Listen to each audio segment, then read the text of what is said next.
Buenas tardes a todas y a todos. Encantada de presentar hoy esta webinar sobre empleo público.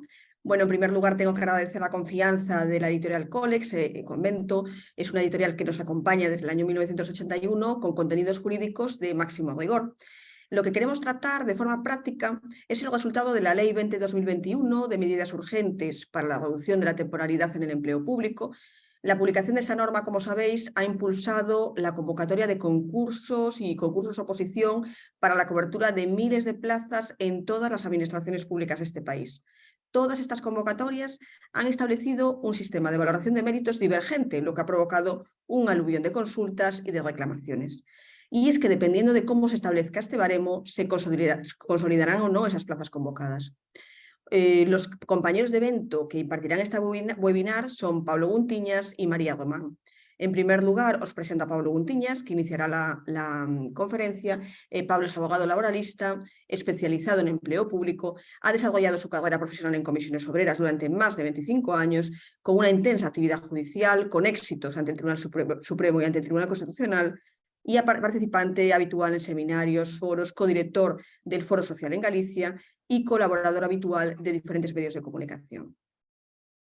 Como ha dicho Catarina a todos y a todas, muchas gracias, Catarina, por tus amables palabras y desde luego pues muchas gracias a Iberley Colex por contar nuevamente con Vento para una nueva webinar y, como ha referido mi compañera, pues un tema de gran actualidad y que nos está dando pues muchos quebraderos de cabeza, pero no solo a nosotros los juristas, sino sobre todo a los miles y miles de empleados públicos que desde hace tiempo se ven inmersos en una temporalidad exagerada, denunciada y sancionada por todo tipo de los tribunales y que por fin ahora pueden tener esta oportunidad para estabilizar o consolidar esta plaza que ocupan desde hace años. Bueno, voy a empezar a compartir pantalla y vamos a ir estableciendo pues una serie de preguntas y respuestas a modo de las que suelen acudir a nuestro despacho todos los días en este periodo, como digo, tan importante de la ley. Pues hemos elaborado un catálogo de preguntas y respuestas a semejanza, como decimos, de las consultas que todos los días nos llegan al despacho en relación a los procesos de estabilización de la Ley 2021. La Ley 2021 tiene dos partes fundamentales y nos vamos a ocupar de la segunda. La primera parte es la que pretende limitar la duración de los nombramientos de funcionarios o los contratos de personal laboral. Esa en principio la vamos a dejar fuera, también tiene sus peculiaridades y sus problemas, pero quizás sean objeto de otra webinar. En lo que nos vamos a centrar ahora es en el apartado segundo de esta ley que regula los procesos de estabilización o de consolidación, como llaman muchos compañeros, que establece esta ley 2021. Bueno, pues como para empezar y como introducción, habría que decir que la ley 2021 de 28 de diciembre, que fue publicada en el BOE el 29 de diciembre, de medidas urgentes para la reducción de la temporalidad en el empleo público, nosotros entendemos que es quizá la norma en forma de ley, además, más importante que se ha editado en este ámbito y entendemos también que es el mayor intento que ha llevado a cabo el Estado español, podríamos decir, un poquito exagerando, desde que estamos en democracia, para intentar reducir de una vez por todas las insoportables tasas de temporalidad que atañen a todas las administraciones públicas. Tenemos que decir de que si un rasgo característico del mercado laboral español es la elevada temporalidad, los contratos temporales que duplican la media de nuestros socios europeos, si a día de hoy, datos que vimos ayer, si la temporalidad ocupa pues, un 12-15% de contratos temporales, tendríamos que decir que la administración pública estos datos aumentan hasta un 30% y existen algunos ayuntamientos y otras entidades que incluso pues, tienen una mayoría de empleados públicos temporales. Esta situación se está prolongando desde hace muchos años. Hay gente que se jubila temporal y parece ser que tras las llamadas a atención de los tribunales europeos y la Comunidad Europea, por fin este gobierno ha decidido pues, elaborar una ley que entre los aspectos que regula es llevar a cabo una serie de procesos de estabilización a gran escala que permitan esas plazas que llevan ocupadas de forma estructuralmente muchos años, que la gente se pueda presentar y poder ocuparlas ya de una vez como fijas. Tenemos que decir que esta ley es una ley muy polémica. Es una ley muy polémica, ya lleva 1 año y pico rodando, hay otros antecedentes, pero lo que tenemos que decir es que una ley que, pues, que no deja indiferente a nadie y, por supuesto, no contenta a nadie. En primer lugar, hay que decir que las personas que llevan ocupando estas plazas, algunas desde hace décadas, porque hay gente que se jubila temporal, pues dicen que esta ley pues que no resuelve su problema. No resuelve su problema porque tienen que acudir a un nuevo proceso selectivo y que la sanción adecuada a este abuso en la temporalidad y de acuerdo con la normativa comunitaria debería de ser que alcanzaran la fijeza sin más, sin tener que llevar a cabo ningún tipo de proceso selectivo. Claro está, tenemos la otra parte. Es decir, hay miles de aspirantes y opositores que dicen que lo que no puede ser es que la gente que lleve años ocupando esas plazas, digamos que se les regalen las plazas por el simple hecho de llevarlas ocupando desde hace años. ¿Y qué decimos los que estamos un poquito en medio? Pues tanto los operadores jurídicos, asesores, jueces y las propias administraciones públicas. Bueno, pues que realmente, pues que llegado este punto, como decíamos, insoportable de temporalidad, pues es muy difícil dar una solución. Es muy difícil dar una solución y lo que decimos sobre esta ley es que va a ser muy difícil aplicarla y sobre todo va a ser muy difícil resolver todas las dudas que presentan. Como señalamos, la primera duda que se manifestó es sobre si es posible hacer esto. Es decir, ¿se puede hacer una ley ad hoc para estabilizar estas plazas? ¿Se puede hacer una norma que por un simple concurso, digo simple, entre comillas, la gente que ocupa estas plazas pueda quedarse con estas plazas? Bueno, pues realmente, aunque ha habido muchas dudas, la inmensa mayoría de los juristas nos inclinamos porque esto sí que es posible. Y además es posible porque ya lo han señalado diferentes sentencias, como la 2791, 161, 98, etcétera, etcétera, que dicen que sí que es posible, que es constitucional poder acceder a la función pública mediante única y exclusivamente por concurso, es decir, sin oposición.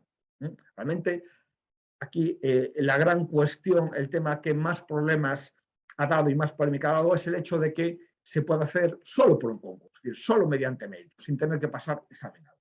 ¿Esto es posible? Os dice el Constitucional que sí, pero claro, con unas condiciones.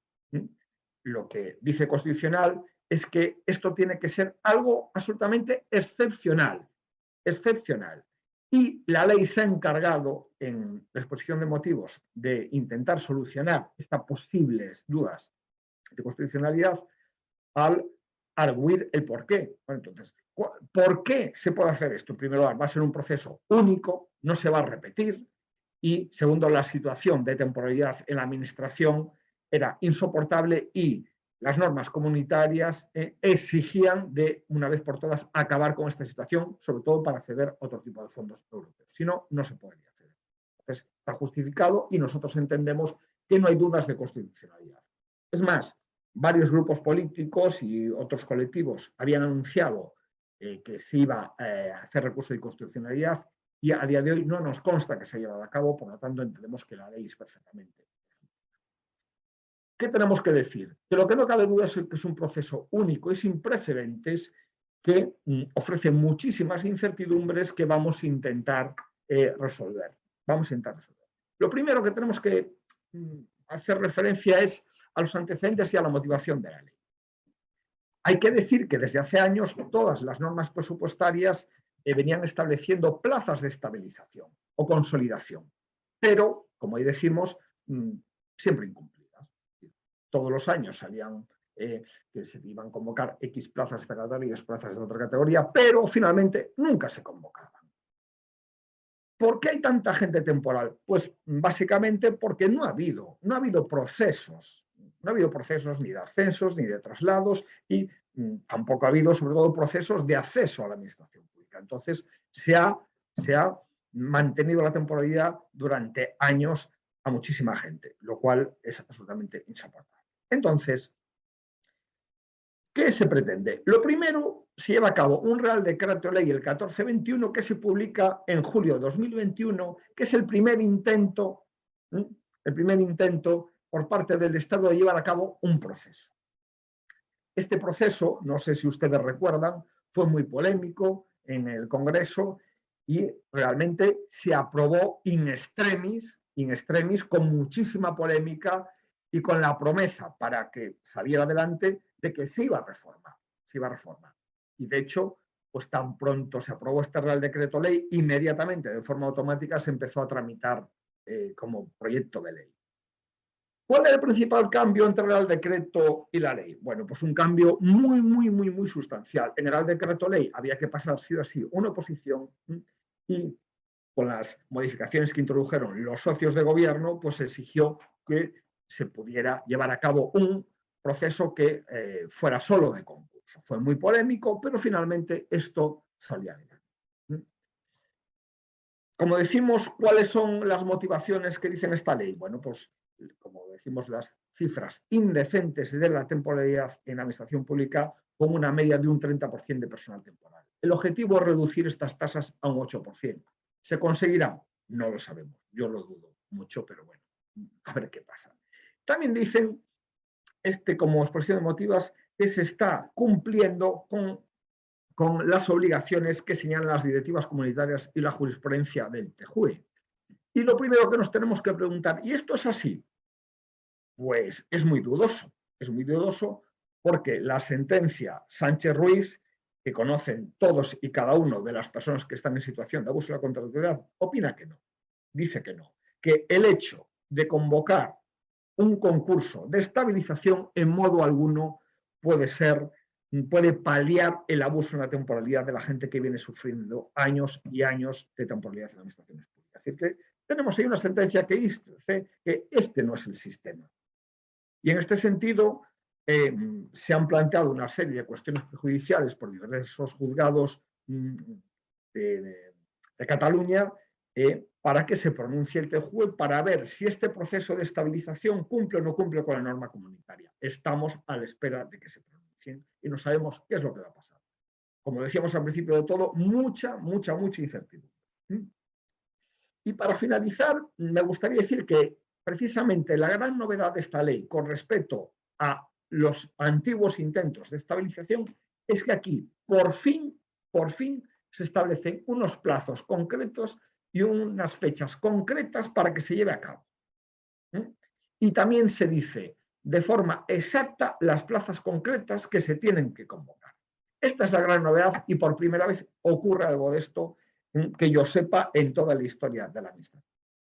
Bueno, pues tras esta pequeña introducción, o gran introducción, vamos a pasar a lo que nos interesa, que es esta forma de preguntas y respuestas. Entonces nos preguntamos, ¿en qué consisten estos procesos de estabilización de la ley? Es decir, ¿de qué van estos procesos? Bueno, pues tenemos que decir que son dos procesos distintos. El artículo 2 señala que serán objeto del concurso oposición todas las plazas ocupadas de forma temporal e ininterrumpida desde el 1 de enero de 2016 hasta el 31 de diciembre de 2017. Es decir, que todas estas plazas tienen que ser convocadas por concurso oposición.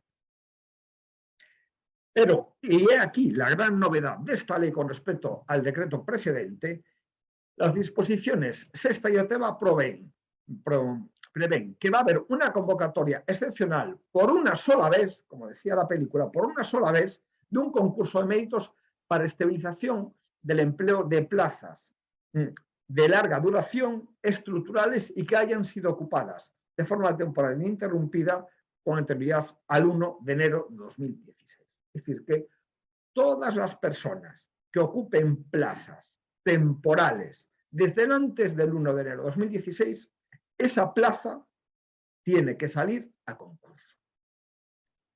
Y algo muy importante, se estabilizan plazas, no personas. Esto lo acaba de recordar una sentencia muy reciente de aquí de Galicia, del TSJ de Galicia, Orden Contencioso Administrativo, de 8 de marzo, es decir, tiene un mes la sentencia, y recuerda que lo que vamos a estabilizar no es a las personas determinadas que ocupan esas plazas, sino las plazas. Es decir, que a esa plaza se puede presentar todo el mundo, como ahora diremos. ¿Cuáles son los plazos para llevar a cabo estos procesos? Decíamos que esto es un elemento muy importante, un hecho diferencial con respecto a otros procesos de estabilización. Bueno, pues hay unos plazos determinados. La OPE extraordinaria tuvo que haber sido aprobada a 1 de junio de 2022. Es decir, que entendemos que a día de hoy ya tienen que estar todas publicadas. Deberían de estar todas publicadas las OPE en las que ya se anuncian las plazas, categorías que se van a convocar. Las convocatorias deberían de estar publicadas a 31 de diciembre del 2022, hace unos meses. Es decir, que entendemos que todas las convocatorias ya tienen que estar publicadas. Y todos los procesos selectivos tienen que finalizar el 31 de diciembre de 2024. Es decir, que tenemos estos 2 años, 2023 y 2024, para que estén finalizados. Pero claro, ahora nos preguntamos, ¿y si esto no es así? Si no ha salido la convocatoria, ¿qué pasa? Bueno, pues nosotros entendemos que hay 2 cuestiones. En primer lugar, si hay retrasos, si vemos que, por ejemplo, la convocatoria sale ahora, nosotros entendemos que no se podría invalidar. Entendemos. Pero bueno, como decimos, es la primera vez que existe una ley así y no sabemos cómo decir los tribunales. Pero otra cosa es que no salgan. Nosotros conocemos entidades que no han sacado ninguna plaza de estabilización, aunque hay personas que ocupan plazas que sí que cumplen estos requisitos. Bueno, pues evidentemente no nos queda otra que iniciar el procedimiento contencioso administrativo para denunciar la inactividad de las administraciones públicas. Un asunto complejo, pero que no nos queda más remedio, porque si no, vamos a seguir en plazas eternamente temporales. Por lo tanto, estos plazos deben de cumplirse y de no cumplirse tenemos que recurrir. Una pregunta que nos hace mucha gente es si aquí se puede presentar cualquier ciudadano, todo el mundo, o solo se pueden presentar las personas que ocupan las plazas determinadas que van a salir. Bueno, pues es un tema que tenemos francamente claro. Las pruebas no pueden ser restringidas y se debe de garantizar la concurrencia a los ejercicios, al concurso, por parte de todos los ciudadanos. Incluso por gente que no trabaja en la administración, todo tipo de personas se pueden concurrir a estos procesos, porque se deben de cumplir los principios de igualdad, mérito y capacidad, así como el de publicidad. Otra cosa es que, evidentemente, como iremos viendo más adelante, las personas que no tengan experiencia en la administración pública realmente tienen unas posibilidades bastante complicadas de adjudicarse la plaza en liza. Otra cuestión, una vez que salen las convocatorias,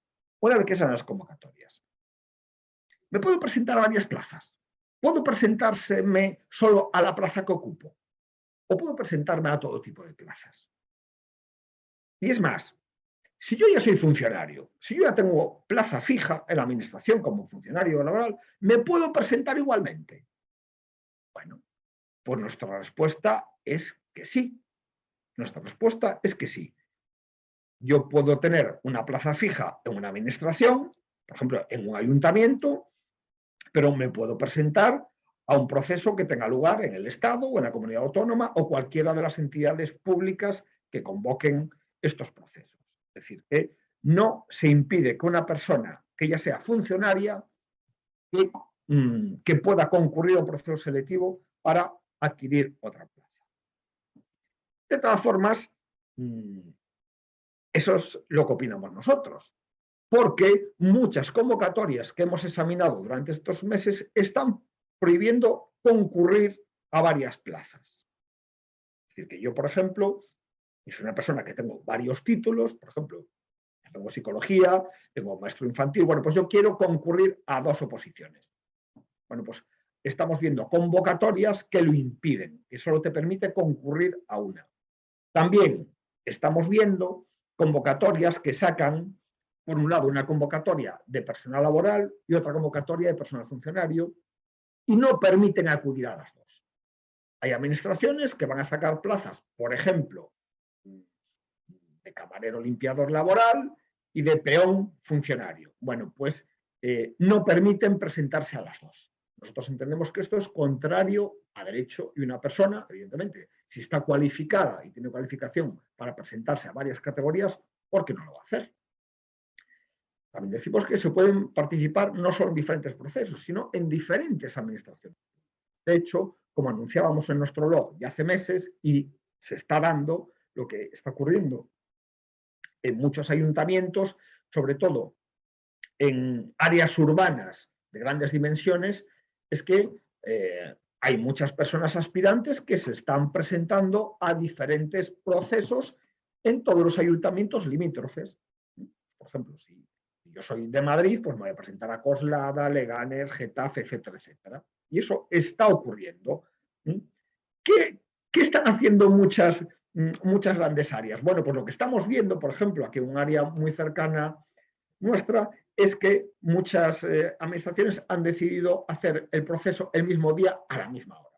¿Para qué? Para que no todo el mundo se pueda presentar. Lo que si quieres evitar es que haya un baile de plazas, que haya un cambio de administraciones, de categorías. Lo que se intenta es que en todo caso la gente se quede en su sitio y no ande bailando de una plaza para otra.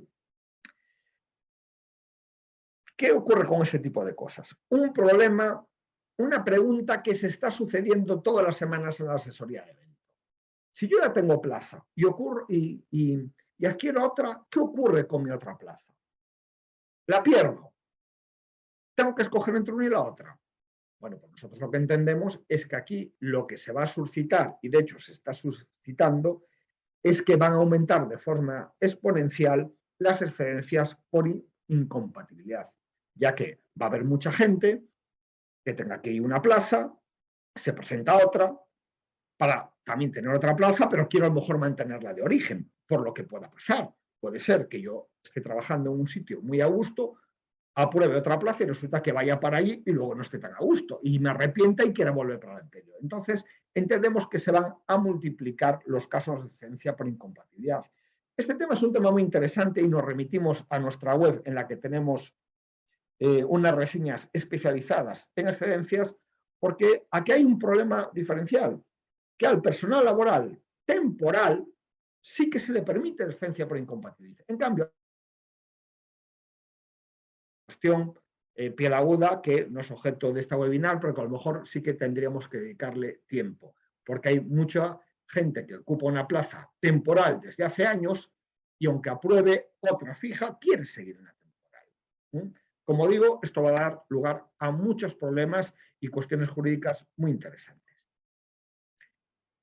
¿Qué diferencias tienen estos procesos frente a otros procesos convocados con anterioridad, frente a otros procesos de estabilización? Bueno, pues tienen unas diferencias muy notables. La principal característica de estos procesos es el gran valor que se da a la experiencia prestada, a efectos de puntuación. Esto es vital, porque evidentemente lo que se trata de premiar es que pueda adquirir la plaza la gente que tiene mucha experiencia en la administración. Entonces, lo que se está estableciendo es que en el concurso oposición, la fase de concurso podría ser hasta un 40% de la puntuación total. Es decir, que realmente va a determinar muchísimo, va a determinar mucho el aspirante que consiga la plaza. Esto se ha cuestionado y en nuestros apuntes ya ponemos que las sentencias del Tribunal Constitucional 6789, 185, 2712 han permitido que se puntúe hasta un 45% de experiencia profesional. Es decir, que hasta ese punto, pues las convocatorias deberían de ser válidas.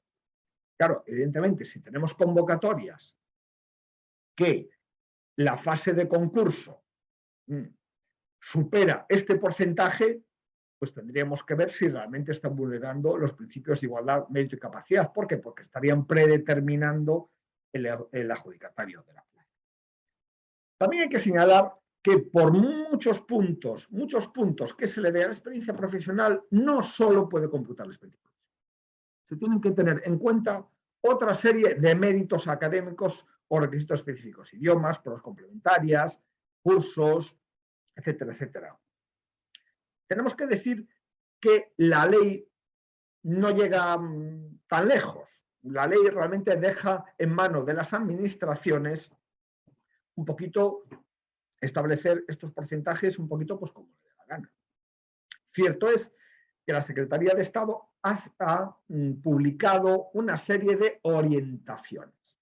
Orientaciones que en modo alguno es norma, son como unos consejos que la mayoría de las administraciones ha incumplido totalmente, cada administración ha hecho un poquito lo que ha querido, pero a título ejemplificativo, y es cierto que nos puede servir de guía a efectos de impugnación, la Secretaría de Estado fija un 40% del total de la puntuación frente a la experiencia frente al 60% de méritos profesionales. Y luego hay una cuestión también muy polémica, que la ley establece de que si no apruebas la oposición, no quedes eliminado. No quedes eliminado. Evidentemente, en la mayoría de los concursos de oposición, primero hay una fase de oposición que hay que aprobar y el que aprueba pasa luego al concurso. Bueno, pues establece la facultad de que una administración decida de que no te eliminen, que saques mi mala nota. Bueno, pues pasas igual al concurso. Bueno, realmente todas las convocatorias que hemos visto no contemplan esta posibilidad y exigen una nota de corte en todos los procesos, cuestión que, bueno, ciertamente podemos estar de acuerdo porque si no realmente no estaríamos ante un verdadero concurso oposición, estaríamos bien pues, ante un concurso. ¿Quién convoca todos estos procesos? Porque, bueno, efectivamente existe una ley a nivel estatal que ha sido desarrollada por muchas comunidades autónomas, entre ellas las de Galicia, en la que estamos ahora. Ha sido desarrollada por algunas administraciones locales muy importantes, algunos ayuntamientos, algunas diputaciones. Pero lo cierto es que deben de ser convocados en todas las administraciones públicas. Es decir, la ley ha sido desarrollada, pero luego son las diferentes administraciones públicas las que tienen que convocar. Pero claro, no solo administraciones públicas propiamente dichas, como el Estado, comunidades autónomas, diputaciones, municipios, mancomunidades, sino empresas públicas, consorcios, patronatos, fundaciones, etcétera, etcétera, etcétera. ¿Y qué es lo que ocurre? Que estas entidades son las encargadas de elaborar las bases y, por tanto, son soberanas en la confección de las bases, siempre que cumplan los criterios de la ley. Claro, es una consulta muy recurrente, es decir, claro, es que en mi ayuntamiento puntúan la experiencia de esta manera y en el ayuntamiento de al lado es que la puntúan de otra. ¿Esto puede ser así? Pues puede ser así, siempre que se cumplan las normas y los principios de igualdad, mérito y capacidad. Como decíamos, la Secretaría de Estado ha publicado unas recomendaciones, pero bueno, lo cierto es que pues, tampoco han tenido mucho éxito porque cada entidad ha publicado las convocatorias como mejor entendido. Y efectivamente hay muchas diferencias entre unas y otras. ¿Qué es lo que ocurre? Que estas divergencias pues, causan sorpresa entre los candidatos y algunas bordean o, como decimos, simplemente vulneran los principios constitucionales de igualdad, mérito y capacidad regulados en el artículo 23.2 y 103 de la Constitución española, como vamos a examinar. Otra cuestión que se ha planteado es si se computan los servicios prestados en cualquier otra administración, si se deben de puntuar igual, y este es quizá uno de los grandes caballos de batalla que estamos viendo en todas las convocatorias que estamos examinando y que estamos recorriendo. La respuesta es que sí, que no se puede computar solo la experiencia en la administración convocante, sino que se tiene que tener en cuenta también los servicios prestados en iguales o similares puestos en otras administraciones. No se puede computar solo los servicios prestados en el ayuntamiento, por ejemplo, en el que sale la plaza. Se tienen que computar otros servicios prestados por otras administraciones. Pero claro, la cuestión es cómo lo puntúas. ¿Cómo lo puntúas? Claro, lo que estamos observando es que la práctica totalidad de las convocatorias que estamos analizando puntúan mucho más los servicios prestados en la administración convocante que en otras administraciones. Es decir, que puntúan mucho más los servicios prestados en la convocatoria del Ayuntamiento de Leganés que el de Getafe, que está al lado. Es decir, que dan más puntos al peón o al administrativo o al asistente social que presta servicios en el propio ayuntamiento que en otros ayuntamientos. Y la pregunta, ¿esto es legal o esto no es legal? Bueno, pues realmente tenemos que decir que la jurisprudencia es muy contradictoria. La jurisprudencia es muy contradictoria y tendremos que esperar sucesivos pronunciamientos que nos digan si esto puede ser así o puede no ser así. Pero voy a poner dos ejemplos. Una sentencia del Tribunal Supremo del 27 de junio de 2008 o una muy reciente también del Tribunal Supremo de 18 de octubre de 2022 declara nulo de pleno derecho el hecho de que se puntúe el doble de los servicios prestados en una administración sobre otras si es el mismo puesto. Y no hay razones que lo sustenten. ¿Por qué digo esto así un poquito después? Porque parece que esta sentencia deja abierta la posibilidad de que si en la convocatoria se justifica por qué puntúo más al peón de mi ayuntamiento que al de al lado, si a lo mejor lo justifica, pues quizá sí que se podría puntuar doble. Aquí en la convocatoria no se justifica y dicen que es nulo de pleno derecho. Tenemos que decir que la mayoría de las convocatorias no justifican para nada estas diferencias. Sin embargo, vemos que 2 años antes, otra sentencia del Tribunal Supremo de 24 de junio de 2019, pues permitió hasta puntuar 4 veces más los servicios prestados en la administración convocante frente a otras administraciones. Que es algo que estamos viendo mucho en las convocatorias, que se puntúan el doble o el triple los servicios prestados en la administración que convoca sobre otras administraciones. ¿Esto qué está provocando? Pues que realmente la gente que tiene también muchos servicios prestados en el ayuntamiento de al lado, para que digamos ejemplos claros, pues prácticamente es que le es imposible conseguir el tope. Y tenemos varios ejemplos porque hemos visto alguna convocatoria que para alcanzar el tope de puntuación se necesitarían 20 años en el ayuntamiento que convoca. Pero claro, como los servicios prestados en otros ayuntamientos o en otras entidades para la misma categoría puntúan 4 veces menos, pues nos encontraríamos que una persona tendría que estar trabajando 80 años para poder tener los mismos puntos que su compañero del otro ayuntamiento.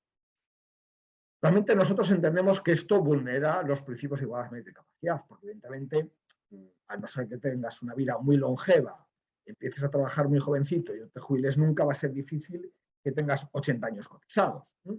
Bueno, pero es que sin llegar a este ejemplo tan radical que los hay, de un 4-1, pues también tenemos ejemplos de un 2-1. Es decir, si yo necesito 20 años, con 20 años de servicios prestados, tengo el tope, necesitaría 40 años que a día de hoy prácticamente pues nadie los completa. Entendemos que estas cuestiones deben de revisarse y estas convocatorias vulnerarían la Constitución. ¿Se pueden obviar los servicios prestados en otros puestos de la administración? Pues no. Ya hemos dicho de que se tienen que computar también los servicios prestados en otras administraciones. La sentencia del Tribunal Constitucional 281 de 93 dice que se contraviene el principio constitucional de igualdad que un concurso de méritos se articule, es decir, que se centre única y exclusivamente, es decir, que se prime desaforadamente de forma desproporcionada la experiencia desempeñada en una determinada categoría o en una determinada administración. Un ejemplo, si por ejemplo voy a convocar un puesto de administrativo y puntúo en los servicios prestados como administrativo de una forma absolutamente desproporcionada que los prestados, por ejemplo, como auxiliar administrativo o jefe de sección.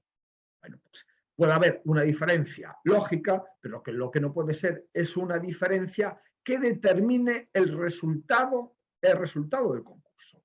Lo fundamental de todas estas sentencias es que concluyen los magistrados que si al final esta diferencia de puntuación nos da el resultado, es decir, hace que finalmente la persona X sea la que adquiera la plaza, esto es contra los principios de igualdad, mérito y capacidad. Por lo tanto, es muy importante valorar la trascendencia en el resultado final de la convocatoria. Otras cuestiones. ¿Se tienen que computar igual los servicios prestados como laboral o de funcionario? ¿O como interino o como fijo? Bueno, pues aquí la respuesta nosotros entendemos que está clara. La sentencia del Tribunal Supremo de julio de 2022, para escándalo de muchos administrativistas, pues dice que se tienen que computar los servicios prestados tanto laboral como funcionario, se tienen que evaluar de la misma manera si el puesto es igual o similar. Igual o similar. Cierto es que esta sentencia matiza un poquito porque son plazas que luego fueron funcionarizadas, lo que digamos a todas luces nos señalan de que las funciones eran las mismas, pero bueno, podría cuestionarse si, por ejemplo, un administrativo laboral hace las mismas tareas que un administrativo funcionario. A mí realmente me resulta difícil de entender.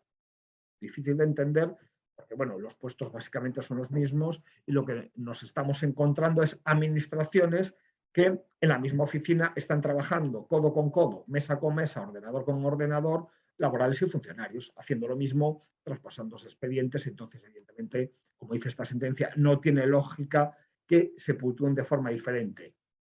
Sea plaza funcionarial o laboral, da lo mismo, da lo mismo. Y, por supuesto, una cuestión que entendemos que está absolutamente superada por la gran cantidad de sentencias de la Unión Europea, como la última de 22, la sentencia denominada Castilla y León, porque afecta a esta comunidad, en la que se tienen que valorar tanto los servicios prestados como funcionario interino o personal laboral temporal, como aquellos prestados como personal. Esto es un tema que entendemos que está muy superado y no admite duda ninguna. Otras cuestiones que, por ejemplo, pues estos días hemos visto en redes sociales que creaban mucha polémica. Es que me exigen saber catalán, es que me exigen saber gallego. ¿Esto es así?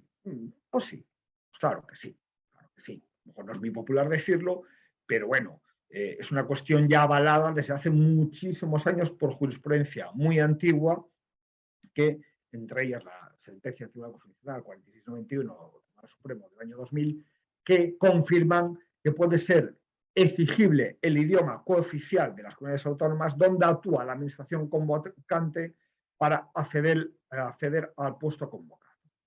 Y yo creo que es una cuestión que, por mucha polémica que presente, pues bueno, pues es pacífica la doctrina. Es pacífica que puede ser requisito y en todo caso puede ser mérito adicional. Pero bueno, como podría ser mérito adicional el inglés. Claro, porque si a lo mejor dan puntos por idiomas, pues si es inglés, francés o árabe o chino, pues es normal. Es más, podría ir más allá. Si, por ejemplo, alguno de los puestos específicos, por ejemplo, en Málaga o en cualquier Algeciras, bueno, pues se va a requerir para el puesto de orientador o se va a puntuar de una forma especial la persona que habla árabe. Bueno, pues podría ser perfectamente entendible. O en sitios turísticos, bueno, pues los médicos, se va a puntuar los médicos de Málaga, de Marbella o de sitios especialmente turísticos a la gente que hable alemán. O en Canarias o en Mallorca, pues podría ser fácilmente justificable por parte de la administración que se puntuaran mucho más conocimiento de estos idiomas. Y, por supuesto, la jurisprudencia ha establecido que muchos puestos, aparte de los clásicos de experiencia, criterios académicos, etcétera, etcétera, pueden exigir superar otras pruebas complementarias. Ya he dicho, lenguas extranjeras, pero, por ejemplo, pues, si se van a estabilizar plazas de cuerpos de fuerza de seguridad del Estado, pues evidentemente va a haber que pasar unos ejercicios psíquicos, físicos, se puede exigir permiso de conducir, digamos, unos requisitos médicos especiales, etcétera, etcétera. Esto puede ocurrir, pero digamos ya son casos más específicos. Una cuestión que ha pasado desapercibida hasta que muchas de las consultas que hemos tenido nos la han puesto de manifiesto. Por lo que está ocurriendo es lo siguiente, que es muy fácil alcanzar el tope de los méritos del concurso, es decir, hay una puntuación máxima muy pequeña, por ejemplo, 30 puntos, bueno, más que los puntos que se pongan, es los años que se requieren. Bueno, pues hay muchas plazas que con tener 8 años trabajados ya tienes el tope. Ya tienes el tope. 8 años, 10 años de tope. Hay que decir que miles y miles de personas trabajadoras en abuso de temporalidad, bueno, tienen 10 años, 15 o 20. Es decir, es algo muy habitual. Entonces, ¿qué va a ocurrir? Que todos los que participen en este proceso, todos van a adquirir la puntuación máxima. Entonces, ¿qué hace la administración? Bueno, ¿y cómo desempatamos? ¿Cómo desempatamos? Bueno, pues el primer criterio de desempate, el que está en la plaza. Y yo digo, ¿esto se puede hacer? No. Nosotros entendemos que no. De hecho, los famosos criterios orientativos de la Secretaría de Estado, pues en modo alguno establecen este criterio como desempate. Dicen, bueno, pues en caso de que haya empate, vamos a ver quién tenga más años en toda la administración, vamos a ver quién tenga más cursos, quién tenga cualquier cuestión objetiva. Porque si al final, en caso de empate, que se quede el que está, bueno, evidentemente esto va a ser aplaudido por la gente que está, pero realmente desde el punto de vista de la legalidad nos parece una clara arbitrariedad, y no porque lo diga Bento, sino que lo dicen sentencias que hemos reseñado, como la sentencia de Constitucional 281 de 93, que dice que es contrario a derecho privilegiar a las concretas personas que desempeñen el puesto convocado. Y esto ha sido ratificado por sentencia por tribunales menores como el de Murcia, que dice que ese no puede ser el criterio determinante de desempate. Por lo tanto, entendemos que en caso de desempate, el ocupante de la plaza no puede configurarse como el primer criterio y determinante de ocupación de la plaza. Y bueno, pues hasta aquí ha llegado mi intervención y ahora pues vamos a entrar en la segunda parte que va a llevar a cabo mi compañera María Román. Es una cuestión que entendemos pues de máxima actualidad porque ya están publicadas las convocatorias, ya están ocurriendo cosas. ¿Qué podemos hacer? ¿Qué podemos hacer? También nos estamos encontrando que hay gente que cumpliendo los requisitos la están cesando. ¿Qué podemos hacer? Bueno, pues este tema tan interesante lo va a tratar mi compañera María Román, que es otra abogada compañera de evento con muchísima experiencia, es experta también en empleo público, es experta en derecho de empresa y de la seguridad social, ponente en numerosos foros, en medios de comunicación y sin más, pues os dejo pasar con mi compañera y repito las gracias a Iberley y a Collins por esta oportunidad. Gracias. Continuando un poco con la senda de preguntas y respuestas que ha iniciado mi compañero Pablo Guntiñas, una de las preguntas que más recibimos en el despacho es ¿qué hacer en caso de irregularidades? Bueno, pues en estos casos nuestra recomendación es que todas aquellas convocatorias que incumplan alguno de los requisitos de igualdad, mérito o capacidad, que son aquellos principios que garantizan el acceso al empleo público, deben de ser impugnadas. Es en lo que insistimos a todos aquellos candidatos interesados en presentarse a puestos de estabilización, pues que no esperen al último momento para cuestionar la convocatoria o las bases. Que no dejen que avance un poco el proceso para invocar sus derechos legítimos. Entendemos que siempre deben de recurrirse las bases y todos los actos aplicativos de las mismas. Esta es nuestra recomendación en el despacho a la mayor parte de los clientes o a todos los clientes que vienen por el mismo. Hay una sentencia del Tribunal Supremo, en concreto de la Sala de lo Contencioso, de 18 de octubre del 2022, que permite la impugnación indirecta de las bases de las convocatorias de los procesos selectivos cuando incurren en vulneración de derechos fundamentales.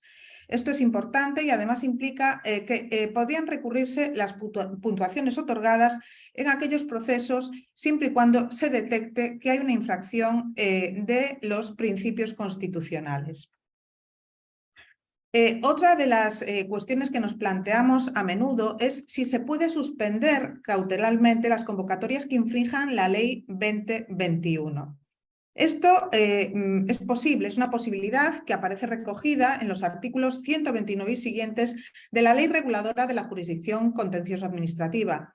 Pero bueno, esto hay que verlo con cautela, tiene un recorrido muy limitado y siempre hay que analizar el caso concreto.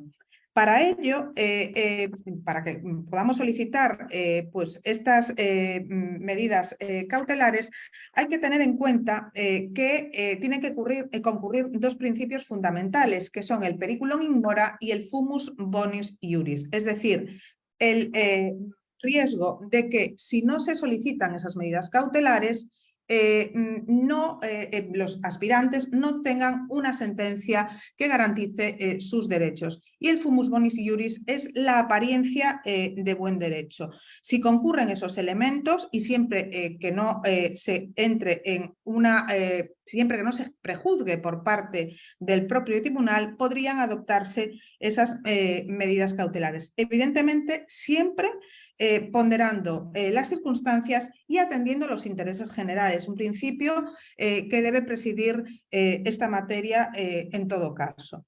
La Audiencia Nacional ha dictado una sentencia del 10 de marzo del 2023, muy reciente, que accede a la suspensión cautelar en un supuesto del concurso de méritos de los LAG, de los letrados de la Administración de Justicia. Es un supuesto en el que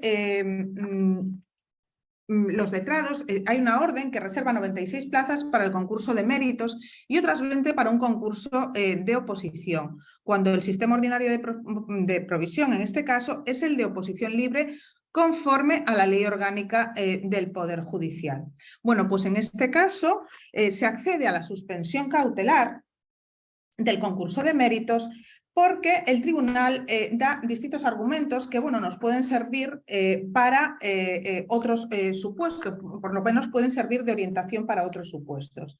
Esta demanda de suspensión cautelar de este proceso selectivo es planteada por un colectivo. Y aquí la Audiencia Nacional tiene en cuenta esta circunstancia, es decir, parece que en caso de que estas medidas sean planteadas por un colectivo, bien sea un sindicato, una asociación o cualquier otro colectivo, podrían tener mayor posibilidad de éxito que si lo plantea una persona a título individual.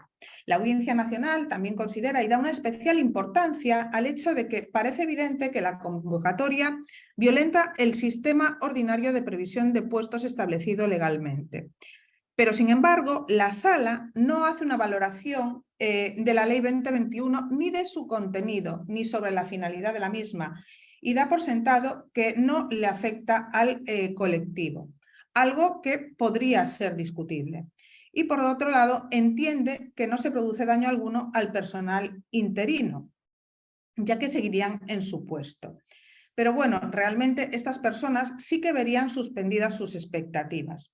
Este es un supuesto en el que efectivamente se accede a la suspensión cautelar de ese concurso de méritos, pero en cambio hay otros supuestos como el auto del Tribunal Supremo del 26 de julio del 22 y otro del 14 de septiembre también del 2022, del año pasado, deniegan la suspensión cautelar de la convocatoria de estabilización de los interventores, secretarios y tesoreros de la administración local. En este caso, entienden pues los tribunales que probablemente podrán tener un pronunciamiento a principios del 2023 y que no se va a generar ningún perjuicio a este colectivo. pero hay algún otro pronunciamiento, como el del Juzgado de lo Contencioso Administrativo número 4 de Elche, que en una sentencia bastante reciente, de 27 de enero del 2023, suspende cautelarmente el proceso de estabilización por puntuar con 4 puntos sobre 1 los méritos prestados en la administración convocante. Esto entronca directamente con el tema planteado por mi compañero Pablo en la intervención anterior. Y lo cual nos revela que hay que ir al caso concreto, porque en función y a la fundamentación, que entendemos, él aludió a ello, y entendemos que es muy importante los argumentos, evidentemente, que se empleen para poder acceder a esa suspensión cautelar. En este caso se puntuaba con 4 puntos los méritos prestados en la administración convocante con respecto a los prestados en otra administración. Y el tribunal accede a esa suspensión cautelar. Otra pregunta que generalmente se plantea en los despachos es si se puede cesar a personas que ocupan plazas que cumplan los requisitos del proceso de estabilización.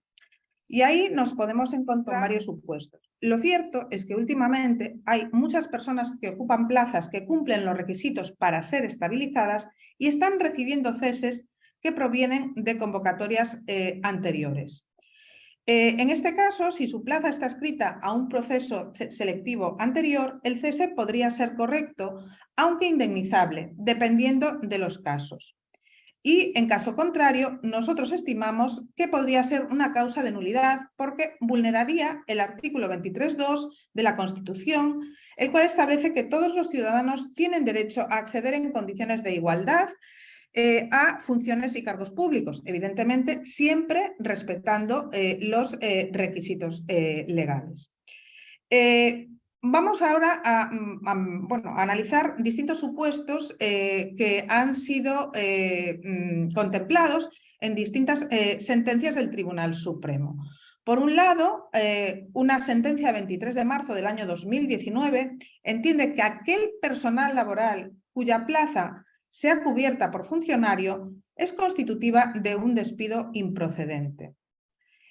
Por otro lado, otra sentencia un poquito más reciente, de 28 de junio del 2021, también del Tribunal Supremo, señala que el personal laboral en fraude de ley, indefinido no fijo, tiene derecho a una indemnización de 20 días de salario por año de servicio.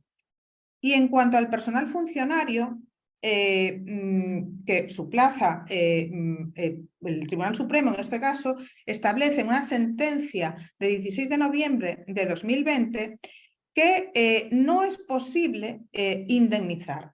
Respecto a esto hay numerosos pronunciamientos judiciales. A estas personas no es posible indemnizarlas, pero en cambio, si hay algún tipo de irregularidad en la contratación o si se les cesa, es posible que se les reponga en el puesto de trabajo hasta que la plaza no sea cubierta por el cauce legal oportuno, por el cauce legal establecido. Bueno, y finalmente, otra pregunta que es bastante habitual es ¿y qué me va a pasar? ¿Qué me va a pasar si no obtengo plaza en el proceso de estabilización? Bueno, pues para estos supuestos, la Ley 2021, en el artículo 2.6, establece una compensación económica, tanto para el personal funcionario como para el personal laboral en activo, que vea finalizada su relación laboral con la Administración porque no ha superado el proceso selectivo de estabilización y se fija en 20 días de retribuciones fijas por año de servicio. Pero para ello es necesario que el candidato participe en el proceso, porque si no participa, la ley establece que no tendría derecho a indemnización alguna. Esta indemnización, evidentemente, no... esta compensación es evidente que no se corresponde con la indemnización establecida por el orden social para el cese de un indefinido no fijo, en cuyo caso pues, deberíamos remitirnos un poco a lo expuesto en el punto anterior. Y una pregunta, ya esto es algo que nos planteamos en el despacho, es ¿qué pasaría? ¿Tendrían derecho a indemnización aquellas personas que sean indefinidas fijas y que han aprobado el proceso selectivo?